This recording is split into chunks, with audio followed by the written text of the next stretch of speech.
Hi guys, I'm Jenna Churchill, and this is kind of long, so bear with me, but it's been on my chest for a very long time, and I just need to get it out. Suicide is a permanent solution to a temporary problem. What's going on now is temporary. You'll get happier, and things that have been going wrong will not result in permanent harm. It gets better. Life's hard, but you have to remember that you can make it through it. Stay with us. You are the only one of us who can accomplish the destiny that has been laid out in front of you. Seriously, you are not with us on Earth for no reason. Stay with us. Permanent solutions to temporary problems do not make sense. You are worth it, and I'd give anything to make you not kill yourself tonight, or ever. Just imagine this. You know it's time to go. You've said it to yourself over 1,000,000 times. But this time, you know, for real. It's true, and you're tired, and you're just so very tired.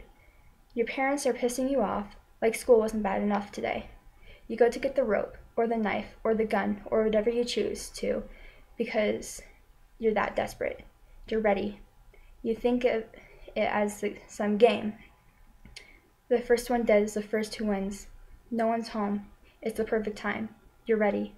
If you don't do it, you're gonna look down on yourself for even more forever. You're just gonna hate yourself even more. No one knows. No one will ever know. No one will ever know until tomorrow. Instead of getting paper and pen, you get the video camera out, along with a chair.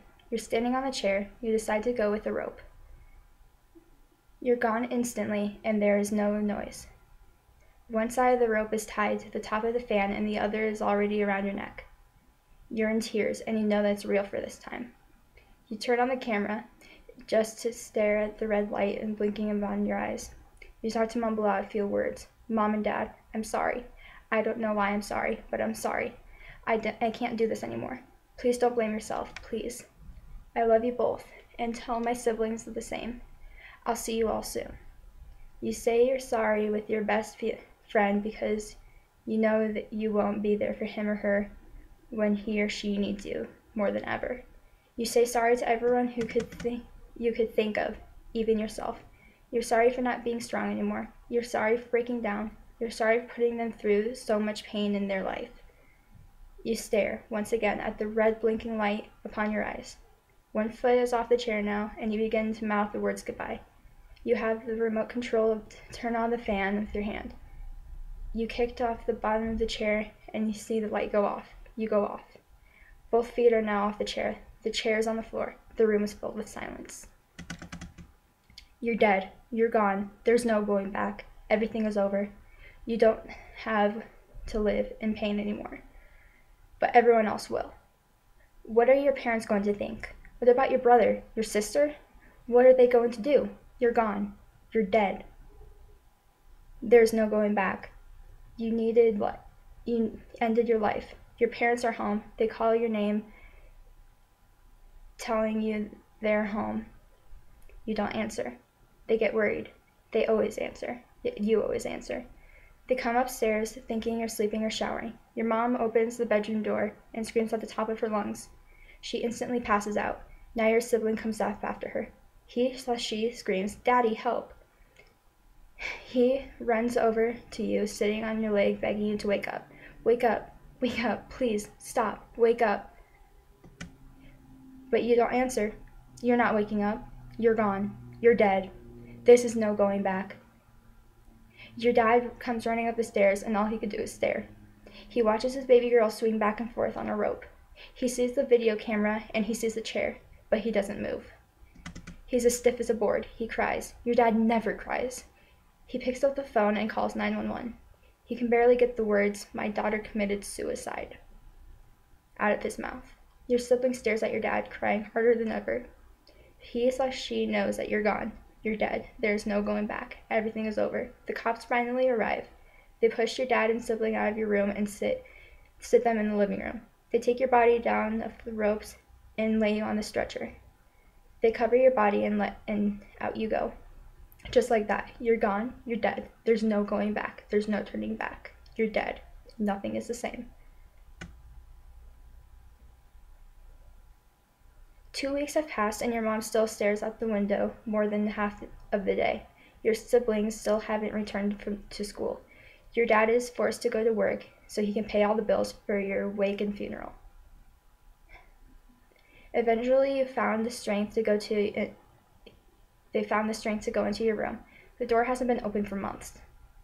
The rope is still laying on the floor and the video camera is still on the table. They don't even dare watch the video.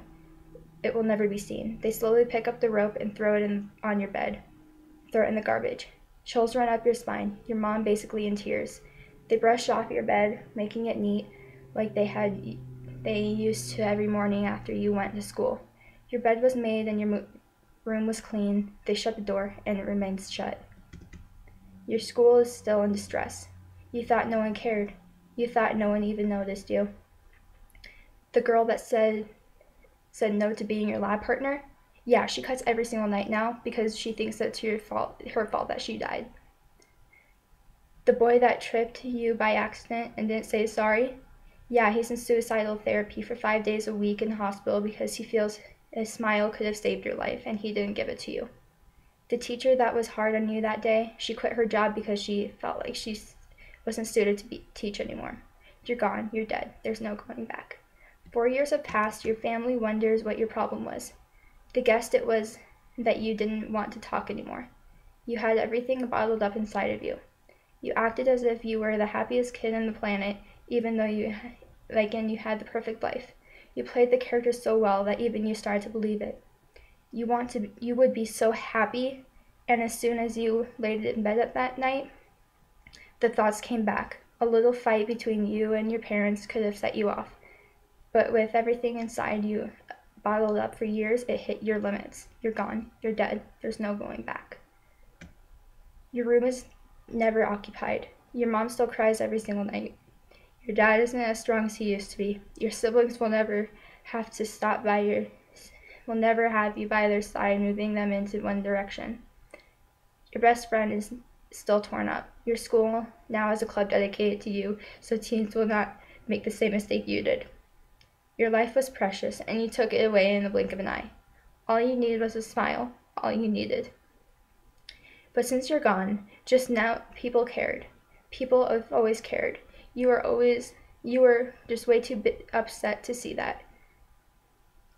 You were just too caught up in the fact that you thought no one cared.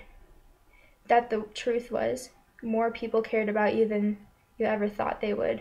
Your town will never be the same. A girl is gone, a special girl. One who thought no one cared. Everyone cared. I promise you, they care. They have always cared.